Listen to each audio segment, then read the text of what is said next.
સંતાઈને કદી pro player ઘા કરતા નથી અને નોબડાના ડરથી અમે ગ્લુઅલ મારતા નથી અને રમવું હોય તો આવી જાય છે કસ્ટમમાં.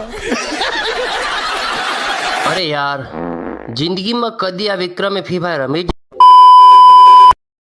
એ નોબડી, રાતે મારી આઈડી ચોરાઈ ગઈ છે અને તે જ મારી આઈડી લીધી છે. ના રાઇસ્ટર, મેં તારી આઈડી નથી ચોરી, અને તું તો બધાને આઈડી પાસવર્ડ આપે જ છે, તો કોક ચોરી ગયો છે. તે પાયલ, સાચું સાચું બોલજે, રાઈસ્ટારની આઈડી તે ચોરી છે અને ચોરી.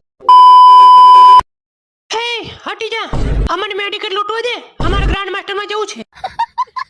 એ મેડમ, ગ્રાન્ડ માસ્ટરમાં પછી જજો. પહેલા એ તો કહો, તમે કઈ રેન્કમાં છો? હાલ તો ગોલ્ડમાં છીએ, 2-3 મહિનામાં ગ્રાન્ડ માસ્ટરમાં પહોંચી જશું. હેલો અમિતભાઈ, શું કરો છો? કસ્ટમ હોય તો બનાવો ને. હા, કસ્ટમ તો ઘણાય પડ્યા છે, પણ મારે તારી સાથે રમવું જ નથી. કેમ અમિતભાઈ, મારી સાથે કસ્ટમ રમવા માટે ના પાડો છો? હા રાઇસ્ટર, તને રમતા તો આવડતું નથી અને બોમ્બ નાખતો જ આવડે છે.